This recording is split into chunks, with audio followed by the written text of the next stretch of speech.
Olá, assombrados, eu sou a Ana Paula e vou contar vários relatos para vocês esta noite. E aí, tudo bem? Eu espero que esteja tudo bem. Já vou pedindo para você não se esquecer de deixar o like neste vídeo e não se esqueça de fazer aquela visitinha à nossa loja virtual, a lojassombrada.com.br.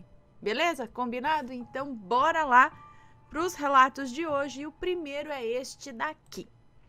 Maria Padilha me avisou sobre a amiga, entre aspas. Olá, Ana, tudo bem? Mais um relato que te envio. Não se preocupe, pois não haverá nomes. Obrigada por ler o meu relato. Ele não é assustador. É uma demonstração de como a nossa espiritualidade se manifesta em nosso cotidiano e sobre como precisamos aprender a escutar para não quebrar a cara. Meu relato começa aqui. O meu noivo é militar e foi transferido do estado em que morávamos para outro. E como mulher de militar sofre, eu me mudei com ele. Assim que chegamos no novo estado, conhecemos um casal que nos acolheu e nos ajudou muito em nosso primeiro ano. Fizemos amizade rapidamente e estávamos sempre saindo juntos. A mulher passou a me chamar de amiga, me deu uma pulseira da amizade e falava de tudo comigo. Eles faziam parte de uma igreja e nós costumávamos ir aos cultos de domingo. Eu sou simpatizante da Umbanda e não pratico porque ainda não encontrei um centro para frequentar por aqui. Mas eu não tenho nenhuma restrição com religião. Eu vou para todos os lugares que preguem o bem e a palavra de Deus. Depois de um certo tempo frequentando a igreja aos domingos e fazendo parte dos projetos sociais que aconteciam lá, esse casal de amigos, entre aspas, começou a insistir muito para que nos batizássemos. Sempre negamos educadamente e demonstrávamos que não tínhamos interesse, mas eles continuaram insistindo mesmo assim. Para não gerar uma chateação maior, conversei com meu noivo sobre diminuirmos a frequência com a qual estávamos indo para a igreja, na intenção de fazer com que eles entendessem que não estávamos interessados em nos batizar. Uma semana depois de tomarmos essa decisão, eu estava cochilando no sofá de casa quando ouvi a voz de Maria Padilha das Almas, que é a minha pombagira. A voz dela sussurrando e rindo no meu ouvido. Ela só disse assim: "Cuidado com a amiga", em um tom bem debochado, sabe? Soltou uma risadinha. Eu acordei assustada e logo me veio essa mulher na cabeça, pois ela me chamava de amiga o tempo todo. Mas eu não dei ouvidos. Como boa filha rebelde que sou, mas eu não dei ouvidos como boa filha rebelde que sou, e Padilha precisou quebrar a minha cara para que eu aprendesse a ouvi-la. Esse casal se afastou de nós bruscamente a partir do momento que deixamos de ir à igreja. Mas eu continuei mandando mensagens, perguntando como estavam e sempre tentando manter o contato, sem perceber que era algo unilateral e que eles não faziam o mesmo conosco, sabe? Nos mudamos de apartamento e como considerávamos como amigos, mandamos mensagem avisando da mudança, informando o novo endereço e propondo um almoço para que conhecessem a nossa nova casa. Durante essa conversa, descobri que a amiga estava grávida e que mesmo eu tendo mandado mensagens o tempo inteiro perguntando sobre eles, ela nunca me contou. Uma bandeira vermelha foi levantada nesse momento e eu comentei com meu noivo, que disse que a culpa era nossa por termos nos afastado, né? E entre linhas, colocando a culpa em mim, sabe? Pois a ideia havia sido minha. Ele falou, a culpa era minha, vamos dizer assim, deles não quererem falar conosco, porque, né? Eu fiquei me sentindo culpada e continuei mandando mensagens esporadicamente. Agora perguntando como estavam e sempre me colocando à disposição para ajudar com a gravidez, com a bebê e com tudo que precisassem. Um tempo depois, descobrimos através de uma live no Instagram que eles haviam feito um chá revelação para descobrir o sexo do bebê e não tinham nos convidado, não haviam nos convidado. Ficamos tristes. Eu mais ainda, pois eu me sentia culpada pelo afastamento de nossos amigos. E mais uma vez, Padilha falou comigo e disse assim: "Pode esperar que para o chá de fraldas eles vão convidar vocês. para ganhar os presentes. Eu fiquei com isso na cabeça e esperei. Pouco tempo depois, aconteceu exatamente como Padilha havia me avisado. Fomos convidados para o chá de fraldas. E fomos. Eu com a esperança de recuperar a amizade que achava que tínhamos, né? E o meu noivo sempre nos colocando e me colocando em uma posição de culpa. Que tudo era culpa nossa, culpa minha. Eu não posso dizer que fomos maltratados durante o evento, mas destratados de certa maneira. Ela nos esnobou, nos tratou com indiferença e nem chegou a ir na nossa mesa, enquanto passou por todas as outras. Meu noivo, besta, não percebeu nada disso, mas eu notei absolutamente tudo, até mesmo o olhar de desprezo que ela nos lançou quando chegamos. Mas abri um sorrisinho falso quando entregamos o presente. Eu não me arrependi dos presentes que comprei para o bebê, pois uma criança é um anjo de luz, mas fiquei pensativa sobre o tratamento que a mãe do bebê nos deu, né? Nesse meio tempo, o meu noivo e eu viajamos para o nosso estado de origem, para visitar a família. A bebê deles nasceu e o meu noivo comprou uma roupinha para dar de presente para o bebê. Por algum motivo, eu não quis comprar. Não era algo com a bebê, entende? Mas algo me dizia que não era para comprar presente algum. Eu não disse nada. Meu noivo já me culpava pelo afastamento deles e se eu dissesse algo ia entender como implicância minha. Ele comprou uma camiseta e nós voltamos para casa. Maria Padilha sempre me diz e me mostra as coisas.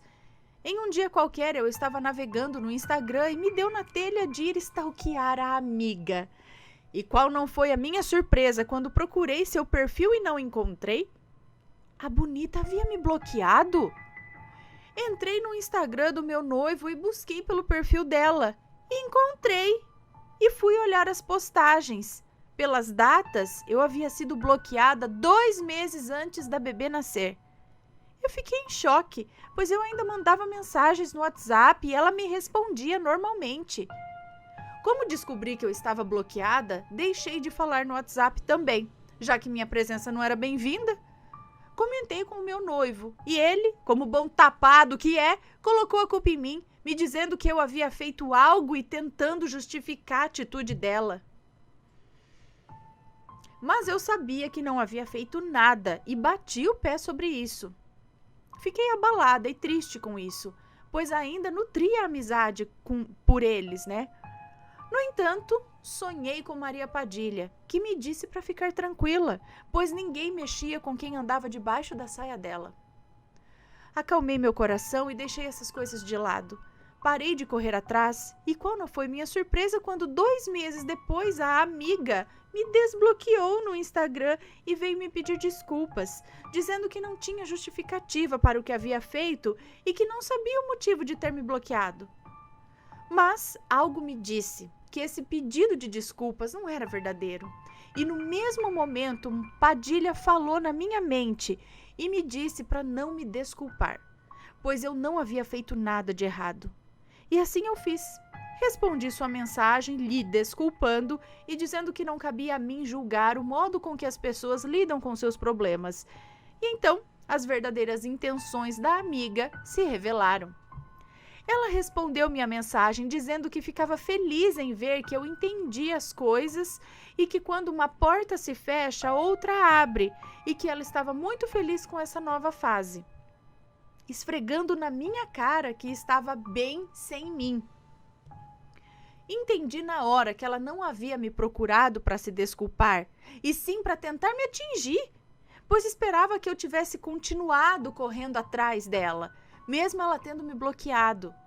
Como eu não fiz isso, ela se sentiu no direito de vir me infernizar.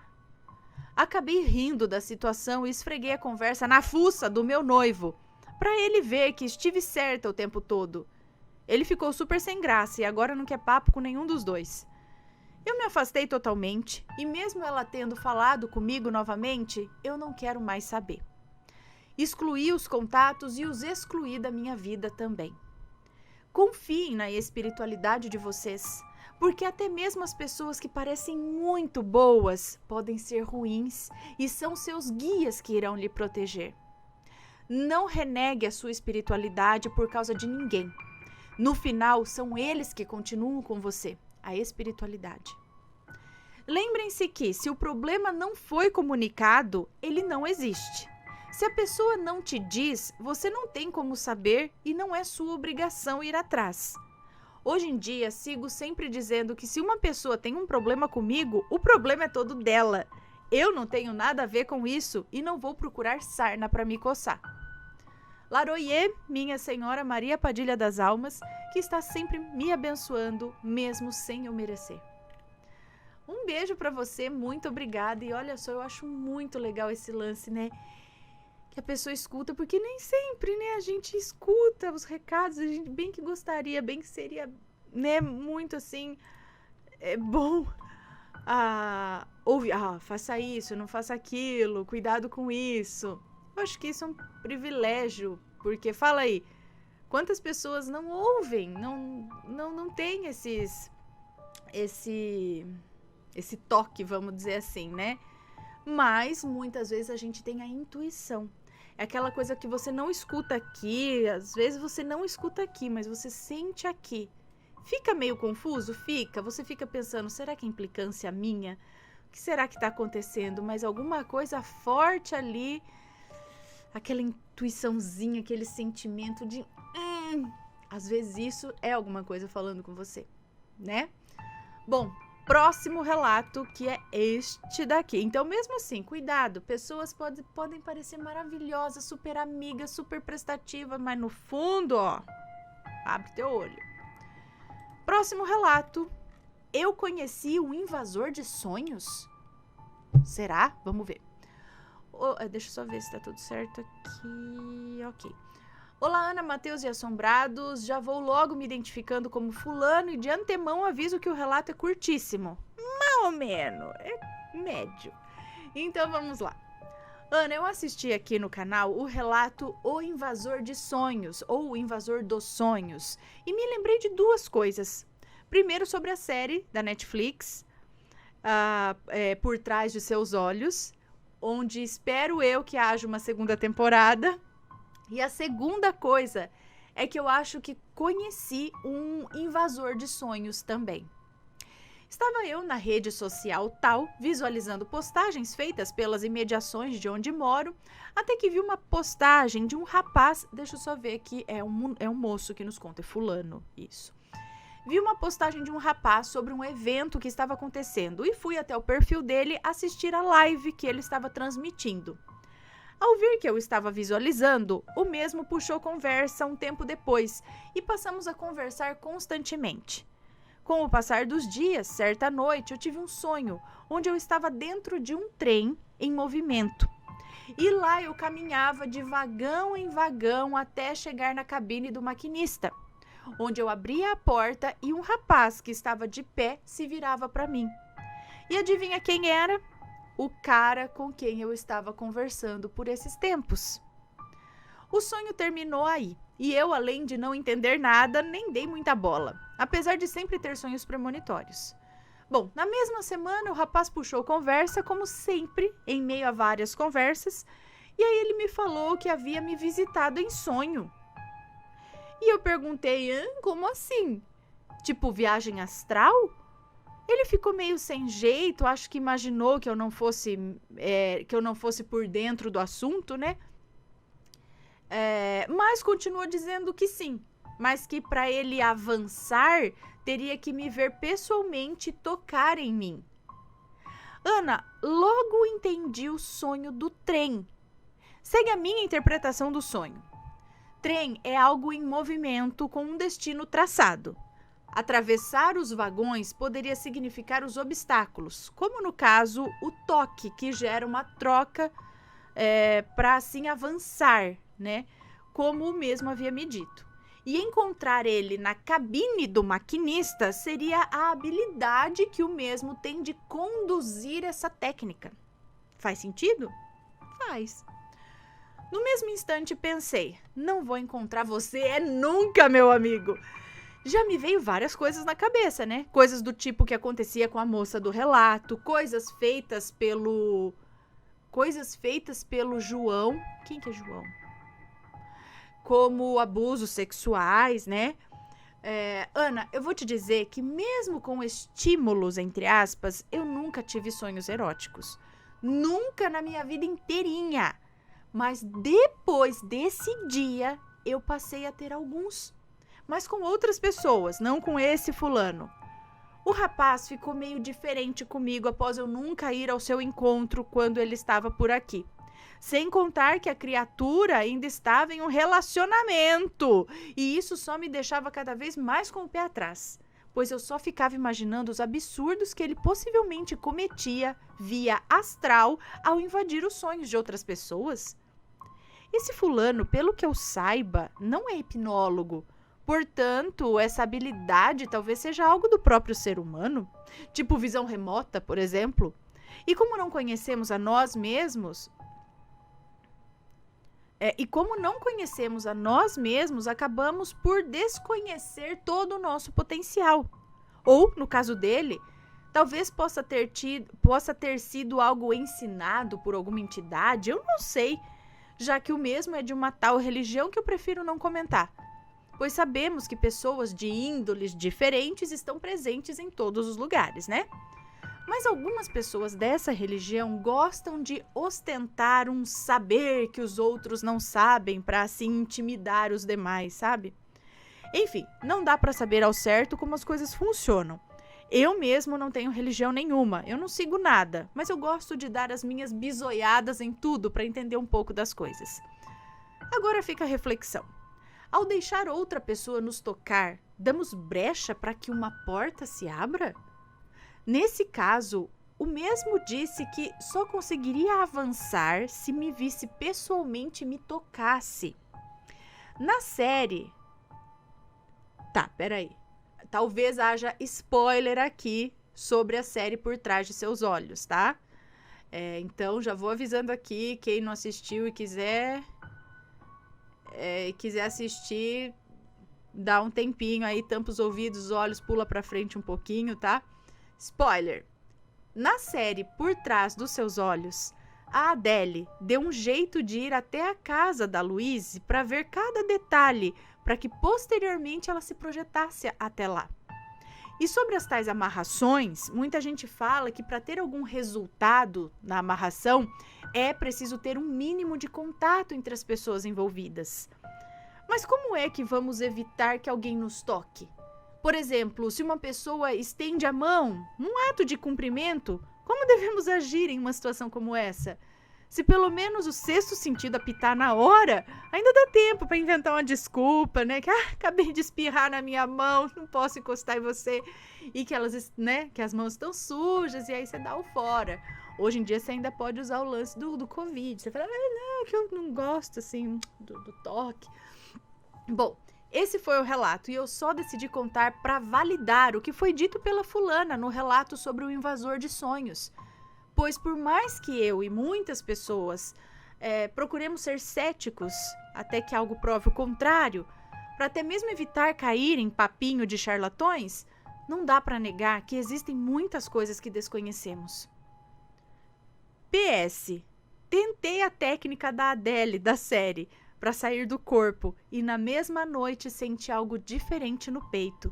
Parecia um fluxo energético no chakra cardíaco e na mesma noite a minha mãe disse que sonhou que estava na sala quando um homem enorme, todo de branco, entrou em casa e foi direto para o meu quarto, mas que ela não conseguia se mexer e nem falar nada. Após adormecer totalmente enquanto alisava o peito e sentia aquele fluxo energético que me causava um bem-estar indescritível, sonhei que eu estava sozinho numa rua de madrugada, quando de repente sinto uma coisa metálica tocando o meu braço e percebo que era uma faca sem ponta, tipo aquelas de passar manteiga no pão.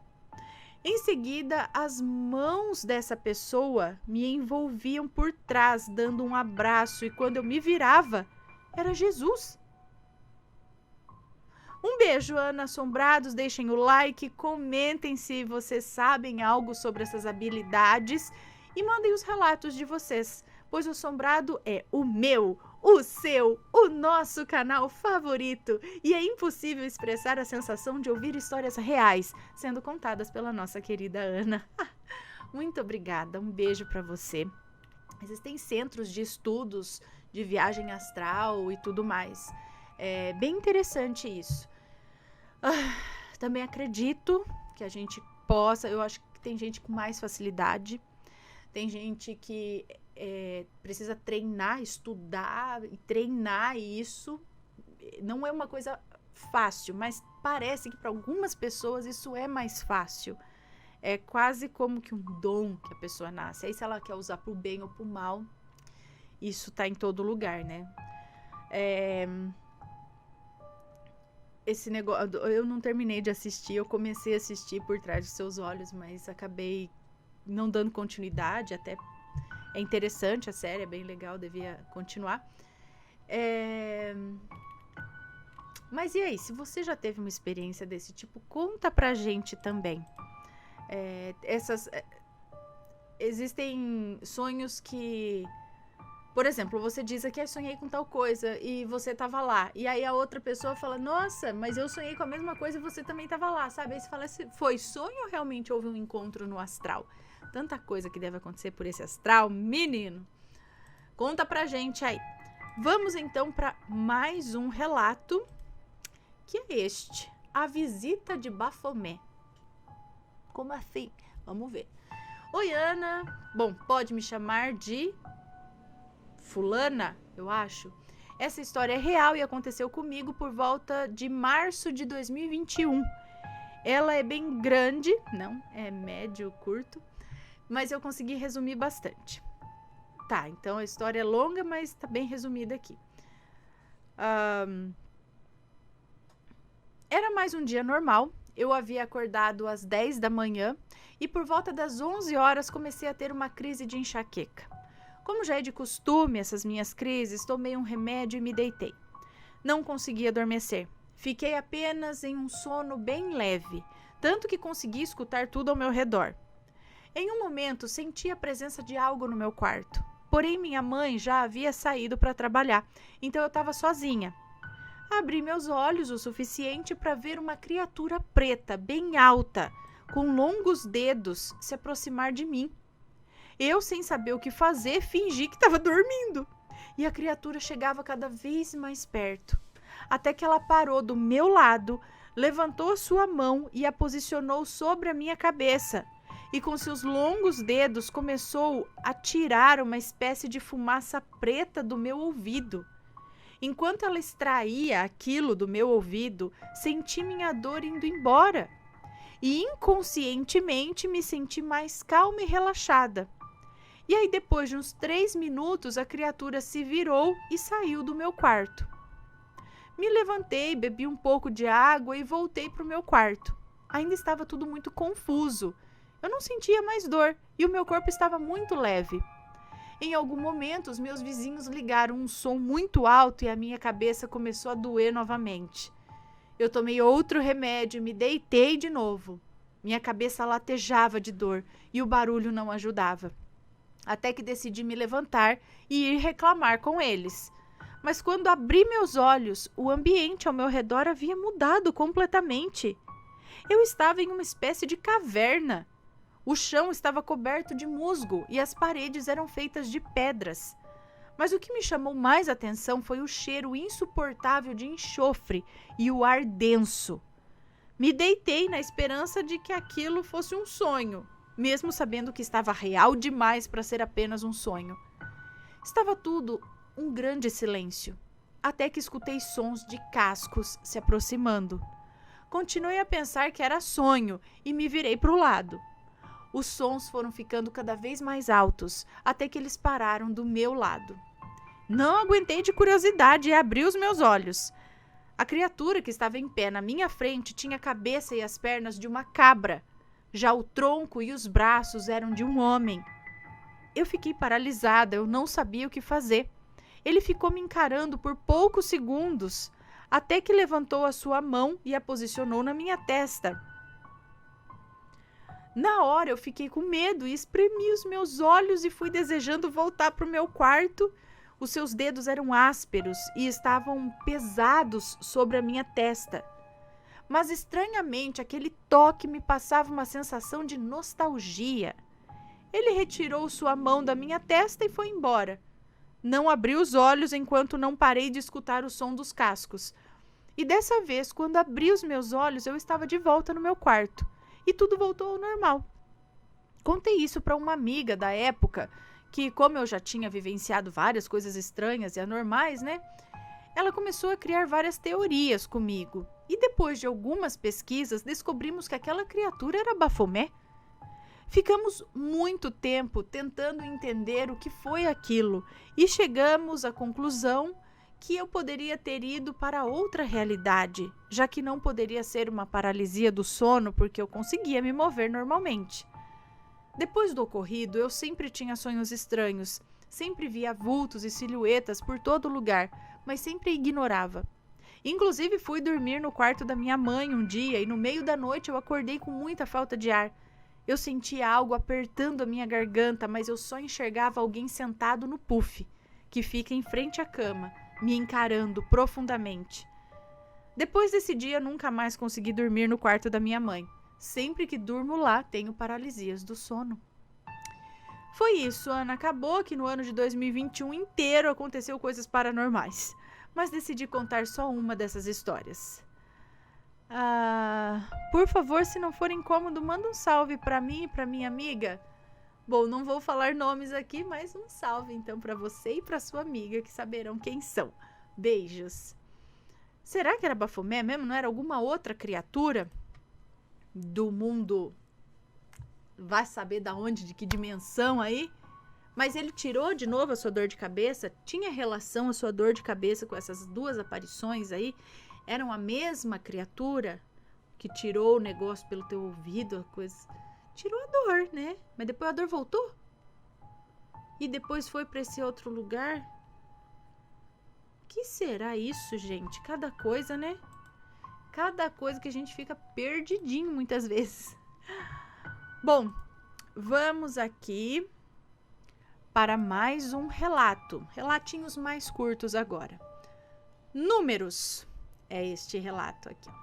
Olá, Ana, tudo bom? Relato aqui não possui nome nenhum, nenhum tipo de identificação, leia com despreocupação. Ok. Ana, outro dia eu entrei no seu canal e fui até os vídeos antigos e ouvi um relato teu, que segundo você mesma aconteceu com você. Foi comigo. Foi o relato em que você disse que via regularmente os números 1111. Lembra-se? Lembro, porque até hoje eu vejo. Isso aí parou por um tempo e ultimamente voltou muito forte, não só com 1111. É direto, é 12, 12, 13, 13, 14, 14, 14, 41, sabe? 1441, 1331, 1221, 22 e 22. Muito, muito. Toda hora, assim, eu olho e aí tá lá esses números, assim. Bom, números espelhados, né? Os números iguais e números espelhados também agora tenho visto bastante. Pois então, comigo acontece há cerca de 3 ou 4 meses. Às vezes estou jogando e quando vou ver, acho que é um moço que nos conta. Às vezes estou jogando e quando vou ver minha pontuação no game, está lá, 28, 28. Às vezes eu durmo à tarde e olho no relógio e é 17, 17 ou 16 e 16. Estou lendo um livro e a página é 111. Estou em uma rua aleatória e vejo o número das casas. É 11, 11, 10 e 10. E não é algo que eu procuro, realmente. Meus amigos ficam online por último no WhatsApp e aí eu vou ver online por último às 9h09, 12h12. É uma série de números repetidos que eu vejo por dia. Eu gosto muito de uma pessoa, sabe, Ana? E pedi um sinal do universo para saber se aquilo estava no meu caminho. Pois bem, eu estava com ele em aula, somos estudantes de enfermagem, e perguntei as horas. E ele olhou a tela do celular e falou, são 11h11. Olha só, é o universo querendo falar, querendo te falar alguma coisa. Ele respondeu isso, né? São 11h11, olha só, é o universo querendo te falar alguma coisa. No dia seguinte, ele me perguntou as horas. E adivinha, Ana? Foi ele que perguntou as horas. E era 11h11 de novo. Até hoje, em ocasiões não raras, eu continuo vendo horas iguais. Eu não sei o que isso significa. Qual a tua opinião, Aninha? Sei que esse relato não é muito impressionante ou assombrado, mas o teu me inspirou a contar esse. Abraços, Ana, e que Deus abençoe. Amém. Um beijo para você, muito obrigada. Então, já li algumas coisas a respeito. Se você procurar na internet, existem alguns significados. Cada número aí, o tipo 1212, quando você vê 1212, isso pode o universo, os anjos querendo te dizer para fazer isso, prestar mais atenção nisso na sua vida, não sei o quê. O 17 é tal coisa, o 23 e 23 é tal coisa. Mas a impressão que dá também é que aquilo pode ter um significado, pode ser um sinal particular para cada um. Para você é uma coisa, para o fulano é outra. Tem o lance da numerologia também, né? Então, você vê a soma lá, o que é o 17 e o 17. O que o número 17 representa na numerologia. Ou o 7 mais 1, que dá 8, entendeu? Essas coisas. Então, vê o lance do significado, poderia dizer, dos números, né? Segundo a numerologia. Mas muitas pessoas têm tido isso, principalmente ultimamente, como você disse aí, nos últimos meses, 3 ou 4 meses, é mais ou menos isso também. Foi mais ou menos nessa época que eu comecei a ver muito, de novo. Será que o universo está querendo falar alguma coisa pra gente? Eu não sei. Então, eu não sei dizer exatamente o que pode ser. O 1111 eu via muito com uns 13 anos, 14, por aí, eu via muito. E era o 1111, nada mais. Era 1111, 111, 1111, era isso. Agora, quando isso daí voltou, faz mais ou menos isso também, alguns meses, como você está dizendo, são os repetidos. Números repetidos diversos. 17, 17, 12, 12, 13, 13, 23, 23, 22, 22, 11, 11 e números espelhados. 14, 41, né, de 14, 41. Que horas são agora? É meio-dia e 21, sabe? 2, 2, 1, isso daí.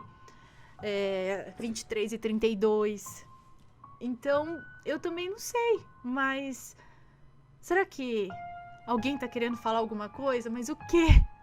Não sei, talvez tenha um significado sim pessoal para cada um. Para você talvez esteja querendo dizer alguma coisa, para mim outra.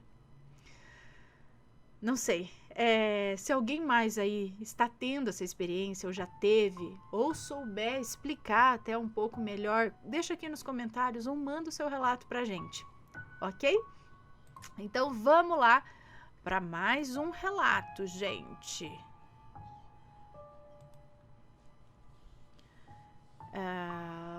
Cadê? A Mulher em Chamas. Vamos ver aqui. Nossa, esse relato aqui, acho que a pessoa, ela já tinha enviado o relato em 2015, aí nunca foi lido, aí mandou de novo. Agora está sendo lido. Olá, Ana, já faz algum tempo que ouço seus relatos e gosto muito. Sinto sinceridade e seriedade nos mesmos. Meu nome é Fulana, moro no interior do Rio Grande do Norte e, como você sabe, no interior existem relatos de muitas coisas sobrenaturais. E todos os nomes estão trocados aqui. Ok. O relato que eu vou contar aconteceu com meu primo, sobrinho do meu pai. Esse meu primo morava com meu avô paterno em uma pequena comunidade. Uma pequena comunidade próxima da cidade. Chamada de Ilha, né? Essa comunidade é chamada de Ilha. Ela recebeu esse nome porque para chegar lá tinha que atravessar o rio. Meu avô era agricultor, pessoa muito simples, muito humilde. Esse meu primo era uma criança muito agitada, cheio de traquinagens. Quando ele tinha entre 7 ou 8 anos, começou a levantar no meio da noite, correndo, assustado, e ir até o pote, que são aquelas jarras de barro onde se colocava água. Ele ia até o pote, pegava um balde enchia de água e voltava correndo para o lado de sua rede e fazia o gesto de entregar a alguém. A princípio, meu avô pensava que era só a agitação dele durante o sono. Mas um dia, minha mãe estava na casa do meu avô e presenciou a cena. Então falou para o meu avô que aquilo ali não era normal não, que certamente o menino via alguma coisa. Então meu avô resolveu descobrir o que era. Deixou meu primo dormir e ficou observando e orando. Então ele viu que quando meu primo adormecia, aparecia ao lado de sua rede uma mulher em chamas pedindo água. Por isso que o meu primo levantava e buscava água para entregar a ela. Então meu avô fez algumas orações e desse dia em diante nunca mais o meu primo se assustou. Caso você goste e venha contar no seu canal, enviarei outras histórias que aconteceram na minha família. Gostamos sim, um beijo para você, muito obrigada. Tadinho, então aparecia então provavelmente uma mulher que pode ter morrido queimada e ainda estava nessa agonia de precisar de água e aparecia para ele. Imagina, o menino levantava desesperado para pegar água e entregar para a mulher. Que coisa, tadinho, que susto. Mas quem sabe aí o avô dele conseguiu, né, que essa mulher alcançasse o descanso também. Próximo relato. O dia que fui parar no cemitério sem motivo. Vamos ver o que aconteceu. Oi, Ana, tudo bem? Hoje eu vou relatar uma experiência bizarra que até hoje não tenho explicação para o que aconteceu. Eu passei anos da minha vida tendo um medo descomunal de cemitérios. O homicídio passional de um tio aos 25 anos detonou esse medo. Passava diariamente em frente ao cemitério tal, a caminho da faculdade. Eu virava o rosto, eu mexia no celular, eu fazia de tudo para não olhar para o Campo Santo. Foram uns 4 anos fazendo isso todos os dias, até o dia que isso mudou, e foi de uma forma de repente e misteriosa. Tá. Ela acho que ela quer dizer que ela passou a ter esse medo após o tio dela falecer aos 25 anos por conta de um homicídio passional, é isso? Aí ela ficou com medo de cemitério, é isso? Bom, até o dia que isso mudou e foi de uma forma de repente misteriosa. O ano era 2017 e eu estava terminando a graduação, fazendo o tão temido TCC. Um dia, pela manhã, eu estava sentado... É um moço que nos conta? É um moço que nos conta. Um dia, pela manhã, eu estava sentado no meu quarto, estudando no computador. Eis que começo a ter uma sensação estranha. Um aperto no peito, uma sensação muito estranha mesmo. Pensei, vou sair por aí, vou dar uma volta. Saí, peguei minhas chaves e montei na bicicleta. Andei sem rumo e sem caminho definido. E depois de pedalar por uns 10 minutos, me deparei com o quê? O portão do cemitério. Prendi a bicicleta e entrei no cemitério.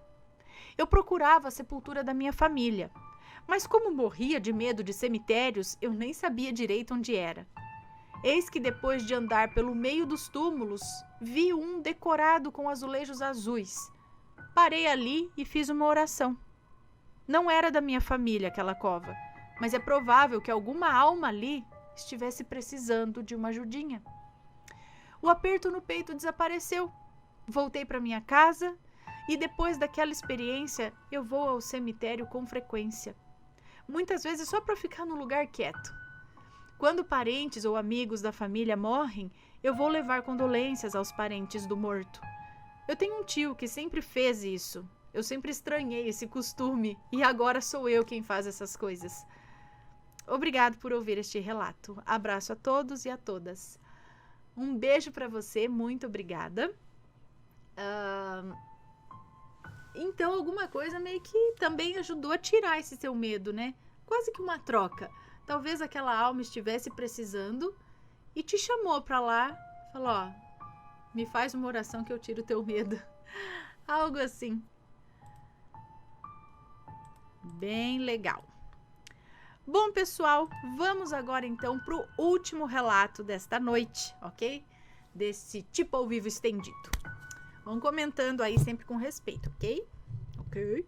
Minha mãe me deu um presente.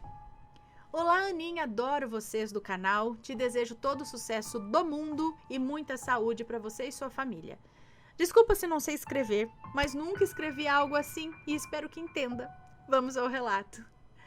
Em 2020, estava em alta a pandemia, né? E eu morava longe da minha mãe e fazia um tempinho que não ia lá vê-la. E decidimos ir ver como ela estava, se precisava de alguma coisa. Mas, bem, eu sabia que ela estava bem.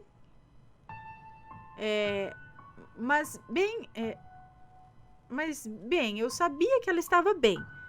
Nós, no total, somos em 10 irmãos e eu tinha minha irmã e minhas sobrinhas que moravam perto da minha mãe.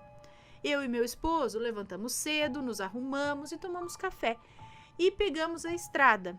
Chegando lá, dei um abraço forte e apertado na minha mãe e só de pensar me bate uma saudade imensa de voltar naquele momento, porque foi o último abraço, o último beijo.